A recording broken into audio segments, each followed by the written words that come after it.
they're getting bombarded with stuff all the right. They're busy at work. They're having to learn new skills. They're juggling multiple pieces of information. They're constantly multitasking, task switching. That's inherently stressful for a variety of reasons. And then as a result of doing all that, they kind of struggle to actually do deep focused work because they're just like, they're just so bombarded with information. Are we all just kind of destined to have this gradual decline in brain function as we age, maybe eventually leading to cognitive decline or dementia? Or is there something we can all do about it to improve our brain function and become more resilient and future-proof our brain? Well, today I'm joined by Dr. Tommy Wood to talk about exactly this. Dr. Wood is a neuroscientist, researcher, performance consultant. He's associate professor of pediatrics and neuroscience at the University of Washington, where his research spans brain health across the lifespan, including metabolic influences, brain injury, cognitive decline, and even longevity.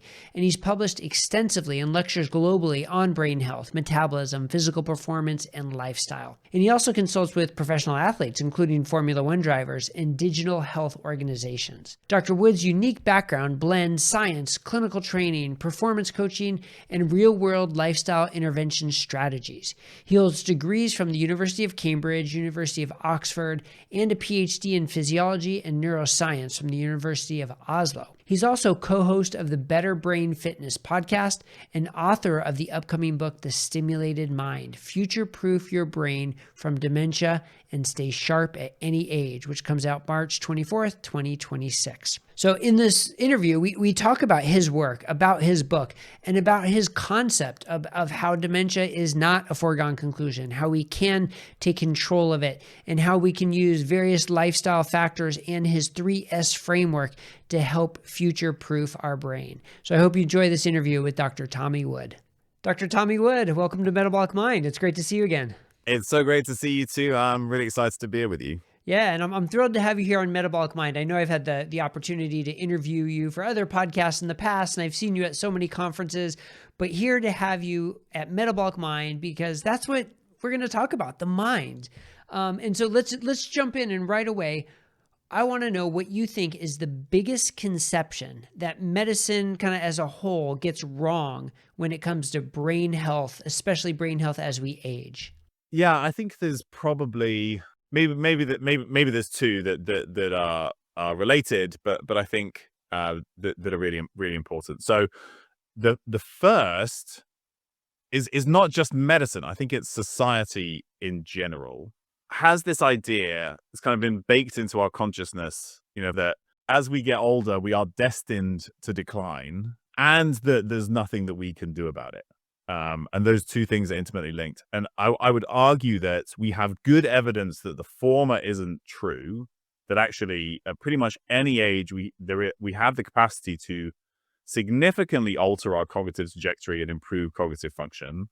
And, through that, either prevent or at least slow decline. And if you do that for long enough, you would ideally avoid sort of a terminal period of decline that might end up with you losing enough cognitive function that we would diagnose you with dementia. But I think because of the way that we think about it, it almost becomes self-fulfilling. So if I think that I'm going to decline as I get older, I will stop engaging in the things that prevent decline, right? Oh, I'm too old to learn new things. Oh, I'm too old to pick up that heavy thing. Oh, I'm too old to do this. I'm too worried about getting injured. I'm too worried about injuring my ego because if I fail at this thing, right, I'm going to look silly. Whereas it's that process of engagement with challenging things, be they cognitive or physical, which are some of the most important things that are that kind of help to build and maintain function. But if we expect decline, we will stop engaging in those things, and as such, we will potentially drive decline, right? This is something called stereotype embodiment theory. We embody the stereotype of aging that then essentially drives the aging process. The other thing that I think we've gotten wrong, and I would personally love to be wrong about this right now. Right now, I think I'm right, but I would love to be wrong, which is that there's this belief that just around the corner is this magic drug that's going to fix this. We're going to target this one mechanism, this one pathway that's going to either completely prevent or reverse the processes of cognitive decline and dementia. And I say this as a neuroscientist who studies mechanisms for a living. I don't believe that there's just one process that's driving the sort of the forces of decline such that we can drug it or medicate it. If somebody comes up with that and we actually, understand the brain well enough, which I would argue in most cases we actually don't understand the brain that well. But if somebody comes up with a pill that prevents dementia, I'm all for it. Don't get me wrong. That would be amazing. I just don't think that's likely to happen anytime soon. And sort of the history of neuroscience tells us that I'm most likely to be right, unfortunately. But that doesn't mean that there isn't a lot that we can do. There is a lot that we can do. I think most people, in this area of the field would agree that a significant proportion, if not the majority of cases of dementia may be preventable, but it requires lifestyle and environmental and societal change rather than the application of the right pharmaceutical at the right time. Right. And unfortunately, the medical framework is so often, let's find the one mechanism so we can design something to attack that one mechanism and fix it. And it's not that clean. It's not always that clear. But I really like what you said about sort of, buying into the stereotype and believing the stereotype so that you live it. And how it's important not to do that. And I just think, how many times a well-meaning doctor, not thinking they're doing any harm, here's some issue that a patient's having and says, oh, that's just because you're getting older. That happens, right? Like I'm sure we say that all the time without knowing the impact it could have, exactly like you said, because then the patient can internalize that and say like, oh, I'm getting older. I shouldn't expect to be doing these things. I shouldn't be trying to do these things because I'm getting older. And that really sets us up for failure. So I'm glad you brought that up because that's such an important concept. And it's not deep mechanistic research, right? It's not big and shiny and sexy. It's very simple, but we don't do that. So, I mean, that's got to be one of the key principles that you lay out in your book, in The Stimulated Mind, about not buying into that to help promote brain health. But from that standpoint, like, what does brain health mean? What does a healthy brain look like to you? Yeah, that's a great question. I think just to finish that previous thought, I mean, I understand why you're a doctor, like they're almost being reassuring. Oh, don't worry about it. Like this is just getting a little older. It's not some rampant disease or something you need to be concerned. So I understand where that's coming from. But when you look at trajectories of cognitive decline, in studies that have studied the same person over long periods of time, and there aren't that many, but one was done here in Seattle called the Adult Changes in Thought Study, and they found that yes, on average, cognitive function does decline with age, but it doesn't decline linearly. It declines in like the step change with significant periods of illness, especially periods of hospitalization, which is when we're not moving, we're not receiving cognitive inputs, we have a big inflammatory response to whatever it is that made us sick. So like what happens is every time we have some significant removal of stimulus or inputs, we lose function as a result. And then we come out the other side of it and we say, oh, I'm just getting older. But it's not. It's your body responding to changes in stimulus. So if instead you said, yes, I was sick, but now I'm going to work really hard to regain that function I lost, right? Just that changing that frame of mind can have a massive effect on your long-term trajectory. So to now answer your question, my definition of brain health is a relatively simple one. It's having a brain that does what you want it to do when you want it to do it. And I think that gives us a lot of leeway, and that's important because what I want my brain to do is different from what you want your brain to do, and how I might want to feel is different from how you might want to feel, and the skills that I want to learn are different from the skills that you want to learn. But there are some fundamental processes that we probably want to feel pretty good most of the time. We want to remember, both short-term and long-term. So like, episodic memory. So remember the things that happened to us. Remember some facts. So there are these core functions that I think everybody wants. But beyond that, we each have different brains that have been optimized to survive and perform in different environments. And so I just want to make sure that everybody has the tools and the ability to maximize the likelihood of that being the case. Yeah, and we started off talking about Alzheimer's and dementia.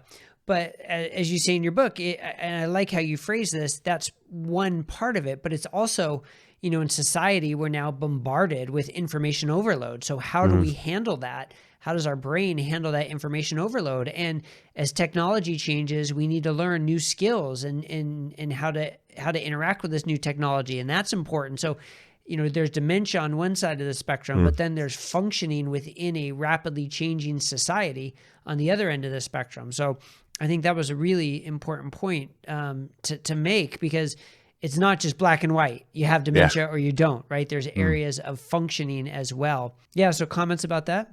Yeah. The sort of the subtitle of the book is "Future-Proof Your Brain Against Dementia and Stay Sharp at Any Age." And though it does focus on dementia, in reality, that the thing that I hope I can provide to people is a toolkit for future-proofing your brain. And I mean that in two ways. One is, yes, can we do whatever we can to minimize the long-term risk of getting dementia? And that's certainly a thread that runs through the book. But the other part is, in an unknowable future, right? I don't know what technology looks like in 6 months' time, let alone 10 years' time. Like, how do we make sure that we're able to deal with that and handle that and still go about our jobs, not feel stressed or overwhelmed?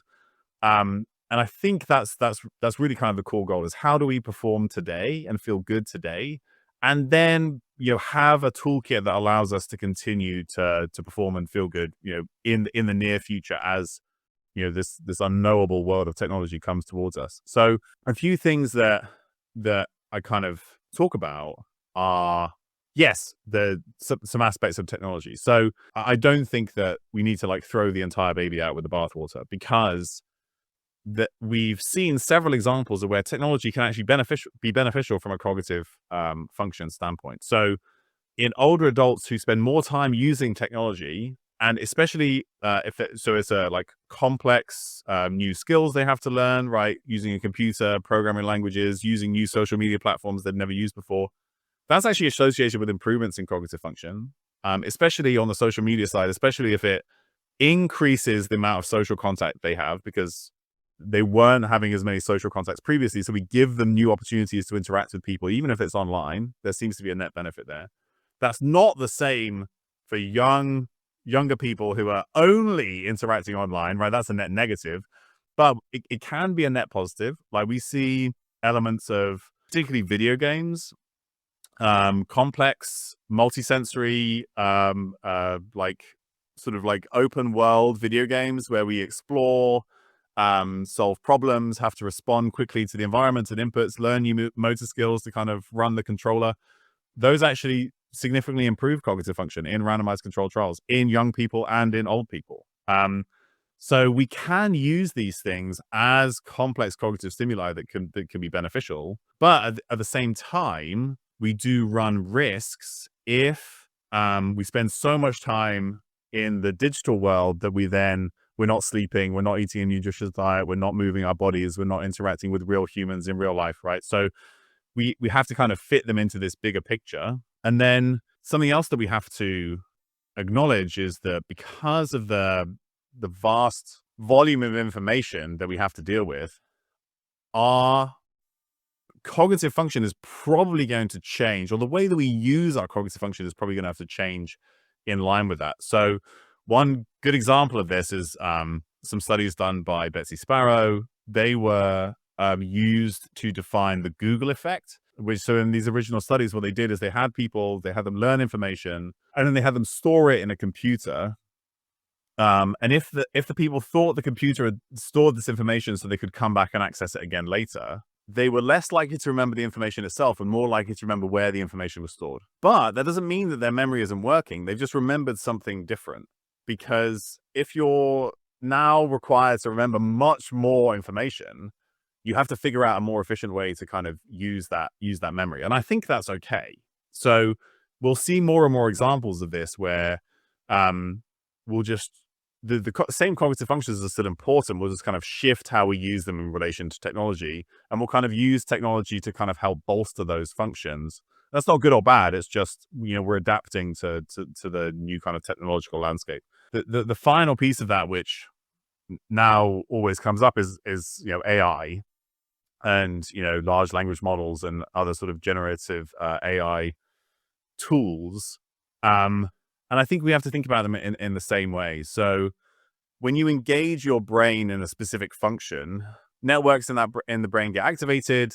That helps to drive either the maintenance or enhancement of those specific skills associated with that network. And we have some early evidence from studies using AI tools that if we ask an AI tool to do it for us, we don't activate those same networks in the brain. We're not going to get the same level of engagement. We're not going to get the same level of skill development. So if you're having these tools do things for you that you want to be good at, you will not be good at them and you will get worse because you're not actually engaging your brain in it.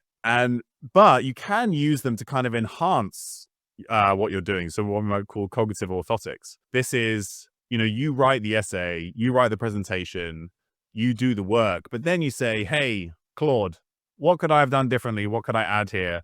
How should I be thinking about this? What have I missed?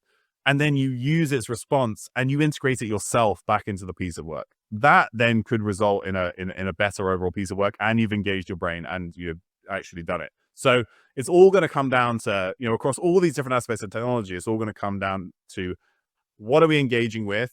How are we engaging with it? Is it allowing our skills to be augmented or atrophy? And then what are we doing outside of the world of technology to kind of make sure we're providing this foundation for good brain health and function? Yeah. Well, that was an interesting venture into technology, but there are so many other things that we can do to improve our brain. And I'm sure, we've seen the list, we've heard the different lists, and sort of like what we talked about before, looking for the one thing. And you give a good example in your book when you're going to talk to F1 drivers, Formula One drivers, and you were so excited because you've been a Formula One fan for so long, and here you were going to help these individuals, and you had this long list, all these things to talk about, and you show up and they're like, okay, tell us the one thing we can do. They wanted just one thing. So, and I know there isn't just one thing, but if you had to pick one thing for people to focus on, what would it be? And then we can get into all the others too, because I know there's a laundry list of them, but if you're prioritizing, what's your one?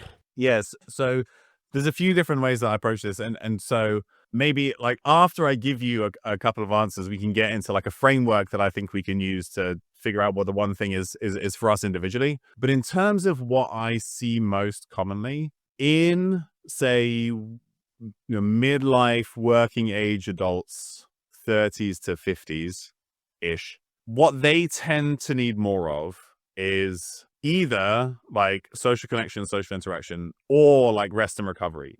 They're getting bombarded with stuff all the time. They're busy at work. They're having to learn new skills. They're juggling multiple pieces of information. They're constantly multitasking, task switching. That's inherently stressful for a variety of reasons.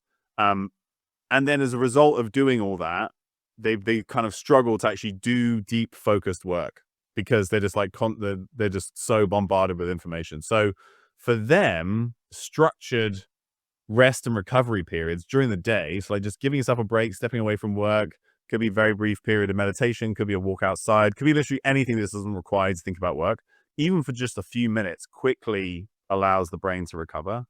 And then ideally they get some good period of sleep at night that kind of allows them to rest and recover and go back and tackle things the next day. As individuals get older, particularly as they transition into retirement, then I think the most important thing usually becomes the maintenance of cognitive and physical stimuli. Cognitive stimuli particularly, but you can get maximum bang for your buck by doing something like a physical activity that has a complex movement and social component. Sometimes in the literature, these are called open skill movements or sports. It's basically keep playing pickleball. That's essentially it. Pickleball, dancing, any other ball sport, any other team sport, board sport, martial arts. All of these things require you to rapidly process information, interact with other people, learn complex motor patterns that, as well as generate some level of fitness and strength. So you're kind of hitting multiple things at the same time. So those are depending on who you are, either you need to focus on some kind of broad and challenging stimulus, or giving yourself some time to actually truly rest and recover from all the stimulus that you are receiving. Well, I think that's a great answer. Also interesting how it's different depending on your, stage of life and what's challenging you more.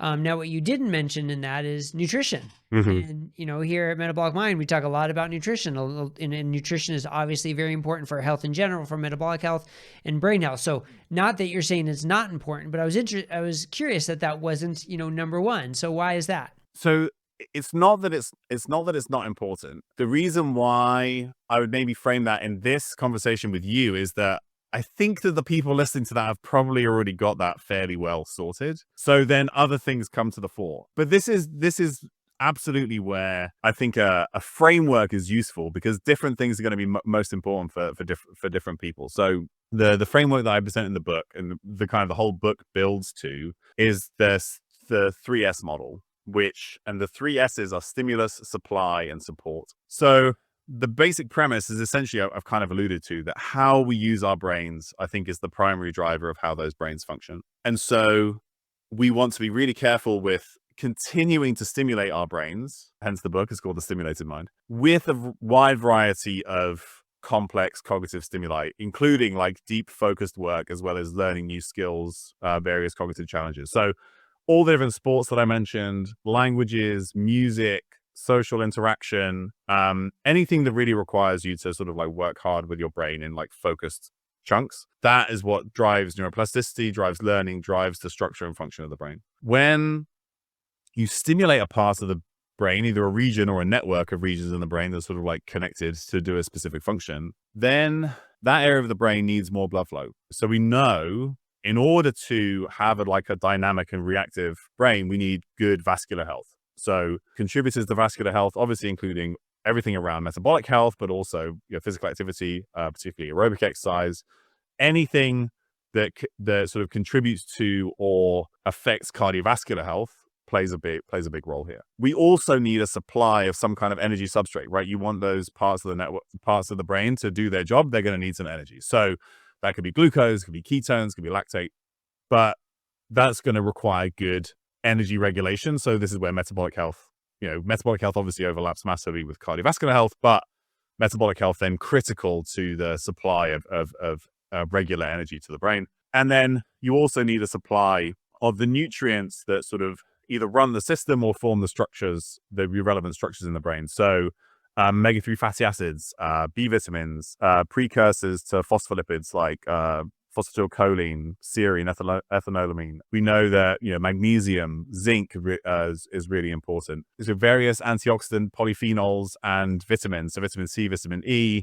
but then also the things we find in berries and coffee and tea and dark chocolate. They seem to do some very cool things for gut health, vascular health, and then also may have some direct benefits in the brain. So like all of those things absolutely become critically important. That's kind of our supply bucket. And then so you've stimulated a part of the brain, you brought in a supply of the things that it needs to do its job, but the adaptation and improvement in function in response to a stimulus only happens during rest and recovery. So this is now the support bucket. Sleep is obviously a big part of that. But we can also support some of these like neuroplastic processes with other things that are produced in the body. So trophic factors like brain-derived neurotrophic factor that's produced during exercise. Hormone status certainly plays a role here. And then we want to avoid the things that kind of inhibit that adaptation. So chronic stress is certainly important. Chronic stress sort of like prevents the brain from truly switching off and adapting and recovering. But then also, toxins or, for want of a better word, things that we know can affect the brain from the environment. So excessive alcohol, smoking, air pollution, other like chronic inflammatory conditions can play a role here. So we know that things like oral health or other inflammatory conditions are really important. And so we have these three buckets, right? Stimulus, supply, and support. And we also know they interact, because when you stimulate the brain, either through physical activity or cognitive activity, then you drive greater sleep pressure. And when you stimulate the brain, you drive greater sort of reactivity of supply into those areas of the brain. So what this means is that it's not a list of factors, even though I gave you a very long list of different things that are important, right? This is where we come down to my one thing, is that when you change one thing, because they're all connected, you change lots of things at the same time. So imagine you're somebody who sleeps 5 hours a night. If you then start to sleep 6 hours a night, or maybe 7 hours a night, we know that your blood pressure is going to improve and your blood sugar is going to improve. And high blood pressure and high blood sugar are the two most predictive metabolic risk factors for cognitive decline and dementia. And you're also going to feel more sociable the next day. You're more likely to engage in cognitively challenging tasks, because when we're tired or fatigued, we don't try and do things that are cognitively difficult. We just don't feel like it. So just by changing one thing, you've changed everything. So this is why I think we can just figure out, like, what's the one thing of all those things Tommy mentioned, what's the one thing that's like, oh yeah, I feel like I can make some movement on that. Because when you start to make some movement on that one thing, the whole network starts to shift in your favor. I think that's a good way to look at it with the framework, because looking at a laundry list is intimidating, right? Yeah, People are going to be like, 100%. how am I going to do all this? But having that sort of framework and knowing how they're all interconnected is also really important. But as part of that list, you listed a lot of foods and specific nutrients. And this is always a question people have, like, should I be supplementing? You know, if you supplement with everything you just said, it's going to be a huge fistful of supplements, right? Or do you just have to eat the so-called balanced diet? And then where do, more specialized diets like a ketogenic diet, where does that fit into that? So when you look at that nutrition framework, how do you see that balance of supplements versus foods? And then what kind of dietary matrix? Yeah, so the way that I think about this, I have this like three-pronged or three-lever part of nutrition. And so in the modern environment, the most important one is energy. We see this really interesting bell-shaped curve between energy availability and I mean this in the body, and brain reserve or brain volume, which is a significant predictor of cognitive decline and dementia risk. So at the low end, which is like common in sort of hunter-gatherer kind of groups, and that's where some of the studies have been done, but also very common in the groups that I work with, in athletes who are not eating enough energy. They have low energy availability. We see in people who chronically have low energy availability, we have smaller brains. We have, this is at the population level, but we also have changes in mood, changes in sleep, changes in cognitive function. So we know we need to get enough energy into the system. This is where I worry about chronic caloric restriction or like very intense fasting regimens as a longevity hack, because I think the brain needs plenty of energy, and you can push that too far, and it may be counterproductive. At the other end, we see the same thing. So higher evidence of excess or like higher energy availability in the body, evidence of excess energy availability, which basically is essentially the components of metabolic syndrome. So high blood sugar, high blood pressure, visceral adiposity, elevated waist to height or waist to hip ratio. We also see, again, more rapid cognitive decline, smaller brains, higher risk of dementia. So really, the most important thing you can do is eat a diet that just gets you into a sweet spot where you're eating enough energy, you're not experiencing low energy availability, but you're also not experiencing a sort of a chronic caloric excess that we know drives metabolic disease. Paired with that is making sure that you're getting enough of those nutrients and those things that I mentioned for the brain. A varied, nutrient-dense diet. If we think about the broad range of things, I think you're most likely to hit those if you have a diet that has, fish, meat, eggs, some dairy, and then a whole variety of vegetables, fruits, legumes, grains, if you're eating on the higher carb end of the spectrum. All of that stuff's great. If your diet is either doesn't include a very wide variety of nutrient-dense foods for whatever reason, or is a narrower spectrum of foods, and again, that could be for a therapeutic reason, which is a perfectly reasonable reason to do that, then I think the best option, if you can, is to just test the nutrient status of some of these critical foods. So things that we know are directly related to dementia risk and that sort of stack up on top of each other, that we can easily measure: vitamin D status, iron status, omega-3 status, and B vitamin status, especially the elevation of homocysteine, which we know actually interacts with omega-3 status as a risk factor for cognitive decline and dementia. So if you don't eat one of those things that I mentioned, I think that's fine. The main thing that I care about is that you get the nutrients. I don't care where you get them from. So this is then where the third lever of my dietary approach is pattern. Like, what's a dietary pattern that gets you as many of the nutrients as you need whilst maintaining, adequate calorie status? I'm agnostic to that approach as long as you hit those two things and the pattern feels sustainable. If you need to supplement, in order to either overcome insufficiencies or deficiencies or to overcome the lack of a certain nutrient in the diet, then I think that's perfectly reasonable to do. So you might supplement with B vitamins or a fish oil or an algal oil if you're eating a whole foods plant-based diet. Or maybe you need to supplement with vitamin D because of your lassitude. You may need to do things with iron, and in particular women as they enter the sort of menopausal transition period. Often cognitive symptoms they experience are related to low iron. We also see some cognitive symptoms with low B12, even in like the quote unquote normal range. You might not have enough. You might not have enough B12. So that's kind of how I would approach it. I think most of us can get most things from diet, but I certainly supplement myself because I measure, and if I need more of something, then I make sure that I get it. Yeah, but the discussion of supplements always, can bring up the misconception of, oh, as long as I'm, taking my omega-3s and, then I'm good. And you pay Yeah. less attention then to what you eat, and you don't eat an otherwise healthy diet. So I like how you talked about sort of the energy framework and the pattern of the diet.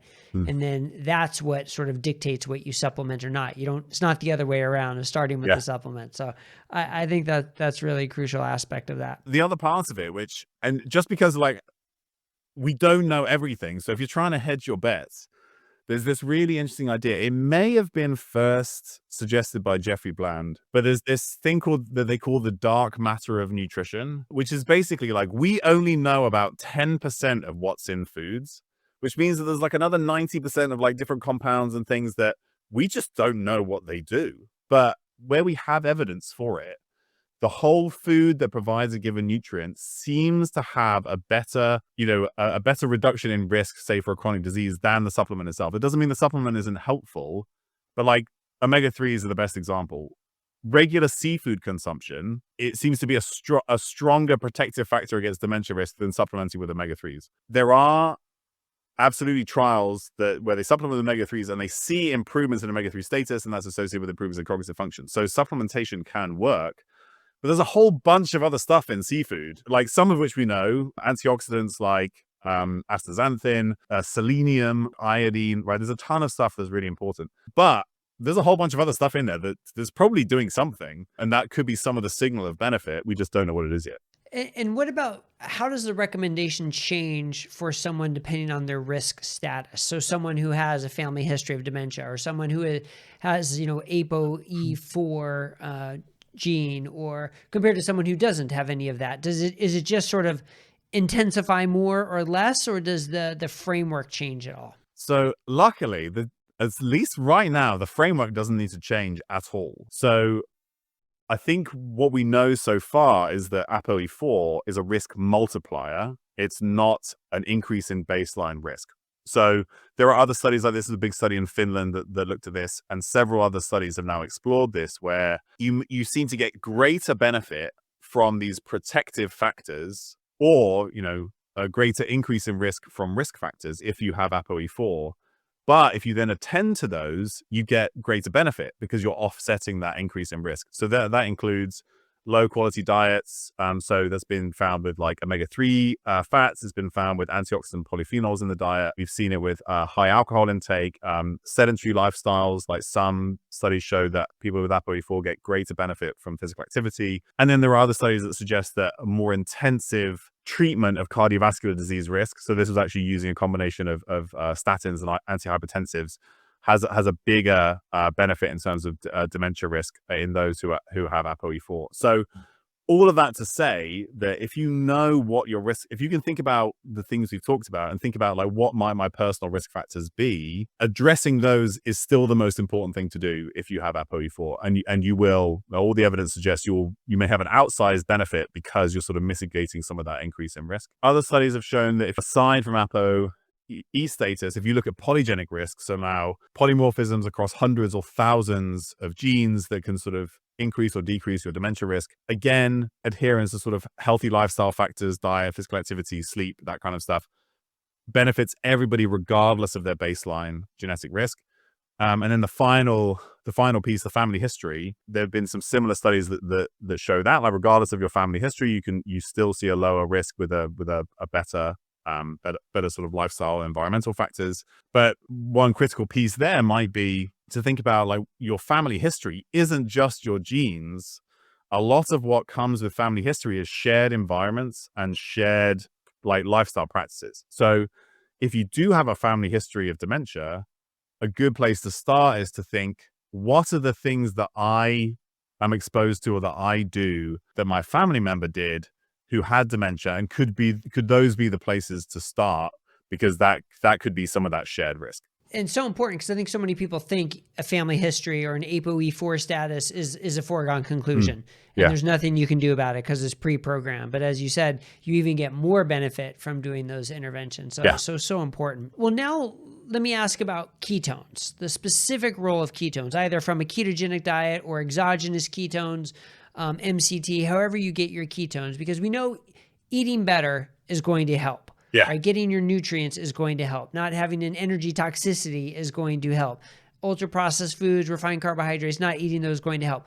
But what about the specific role of ketones? How do you see that? I have a long history of being a fan of low carb diets and ketogenic diets for many of the reasons that you're more of an expert than even I am. But thinking of it as a therapeutic tool, like we use it a lot in pediatric epilepsy, for example, but also, increasing evidence in, other mental health conditions, bipolar, potentially schizophrenia, and then traumatic brain injury is an area and other brain injuries that we study in my lab. We're trying different exogenous ketones as potential neuroprotective agents, but a lot of that, I still think we need to develop more of an evidence base, because I've been talking about the promise of ketones for traumatic brain injury for like a decade, and nobody's done that study yet. So I think we need to do a little bit more work there. When it comes specifically to cognitive decline and dementia, we have some evidence, like, Stephen Kinane's work, where they used MCTs in individuals with at least the early stages of Alzheimer's disease. And what they saw was, as has been described in Alzheimer's disease, you have decreased glucose uptake into certain areas of the brain. You can see this on a PET scan. But when they gave them MCTs, it didn't change glucose metabolism in the brain, but it did increase acetoacetate uptake, so ketone uptake into the brain. And they did that with an acetoacetate PET scan. And that was then associated with some improvements in cognitive function, right? So you're overcoming some sort of metabolic deficit in the brain. What's interesting in that area, particularly for me, because of my personal focus and bias, is that there are some early studies, now more than 20 years old, that show that even in the early stages of Alzheimer's disease, if you stimulate the brain, it can take up more glucose. It's that those areas of the brain maybe aren't being used in the same way. So you're not creating a demand for glucose. And then that's why glucose uptake in the brain has decreased. It's not that it can't get in. It's that it's not being asked for, at least to a certain extent. And this is the same with like muscles as a glucose sink, right? We know our skeletal muscles are our most important sink for glucose. But we need to ask for that glucose by doing physical activity, or else there isn't going to be anywhere for that glucose to go. And so I think some of the reason why we see deficits of glucose metabolism in the brain in individuals with Alzheimer's disease is not because of insulin resistance. It's not because of type 3 diabetes, which some people have called it. It's because those parts of the brain just aren't being used and they're not asking for more glucose. So yes, the supply side is important. Metabolic health is obviously critical. And that's where ketones do seem to play a role once some element of decline is maybe established. But I think the other part is important too. Are we using our brains in a way that sort of like stimulates metabolism of those areas of the brain such that it maintains function and sort of asks for metabolic substrate in the first place? Those aren't mutually exclusive. If you can use the brain to stimulate it and provide a dual energy source of glucose and ketones, maybe that's got something too. So, I mean, I guess that will lead me to my next question though, is what are you like most excited about for the future of either research or clinical practice? Like, what's first for you that you think is coming and is going to really make a difference? I guess I'll just finish by saying I completely agree, right? Those things, I think we need to use our brains better, and we need to supply them with the right fuel. Absolutely. Obviously, in my work, I focus on acute brain injuries. So if ketones or exogenous ketones are an option in that, so like a study neonatal brain injury and traumatic brain injury, I think that will be incredibly important, as it will for Alzheimer's disease and some of those other conditions we mentioned. And then another thing that I'm really excited about is thinking about ways that we can continue to support and enhance cognitive function, like wherever you are on that trajectory. So something that I'm doing some work in is like advanced multisensory cognitive stimulation in virtual reality. So like using your MetaQuest goggles, you can tie together like physical activity, complex cognitive stimuli that sort of require you to process multiple types of information, respond to the environment. And there's some evidence that if we, especially as we get older, if we continue to stimulate the brain, particularly with activities that require rapid information processing, that can slow the rate of cognitive decline and prevent dementia. And there's one large study, the active study that was done in the 90s. They just published data to show that training processing speed in older adults can decrease the risk of later dementia. So it's that kind of stuff, and using technology to kind of train the brain and provide new complex stimuli, that I'm quite excited to see like where we can go with that. Yeah, that sounds fascinating. I'm sure that's going to play a big role. Well, I mean, this has been a great conversation, and I'm sure you have so much more in your brain you'd like to talk about. But, so any last thoughts? And then, of course, where can people find you if they want to hear more from you? Yeah, I think that sort of the main takeaway really is to like go right back to the beginning of the conversation and just know that we have a huge amount of agency over our long-term trajectory of cognitive function. The sort of in the book, I provide this idea of like the overall strategy being building something I call headroom, which is just like having as much capacity in the system of your brain as possible.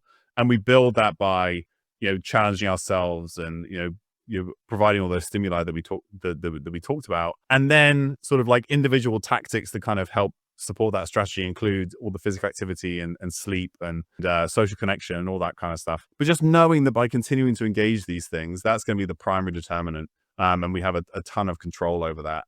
And then hopefully, like in the book, there's all the different like protocols and things that people can apply to themselves. They pick the one thing that they want to do, and there's hopefully enough information for them to start to act on it. The book is available anywhere you buy books. You can go to thestimulatedmind.com and all the information is there. And then in the interim, most of the stuff that I do is posted on Instagram. So at Dr. Tommy Wood, and you'll find more information there. Awesome. Well, thank you so much. I really hope people will check out your book. I think there's a lot of information there that can really help them. So thank you very much. Appreciate it. Thank you. This has been fantastic. Well, I don't know about you, but I found that pretty inspiring. Just knowing that we have agency, that it isn't a foregone conclusion that we're all going to experience a decreased sharpness in our mental acuity or eventual dementia or cognitive decline as we age. And regardless of our family history or our genetics, it's still pretty much within our control. So that whole discussion and the discussion about not buying into the stereotype and being like, oh, I'm supposed to decline as I age, and not letting that affect us and knowing better. I thought that was really kind of the most impactful part. And yes, there are a number of things we can do, and there's science to support so many different things. But Tommy's framework, I think, really helps us see it maybe a little more clearly. But starting with the concept that we can control our destiny when it comes to our brain health, and really keeping our brain stimulated and keeping our bodies healthy, and all those different ways to do it. So I hope you enjoyed this and really took maybe some encouragement out of this, and maybe also some specific actions that you can take to potentially help your brain health, however you may define it. So thank you for watching. We appreciate it. We'll see you here next time at Metabolic Mind. Thank you for watching. If you want to see more, check out these recommended videos. Also, if you haven't already, don't forget to subscribe to our channel to stay up to date with our content and help us expand the movement. And if you want to sign up for our newsletter, access our resources, read the latest research, or check out the Think Smart framework, click here to visit our website. See you on the next video.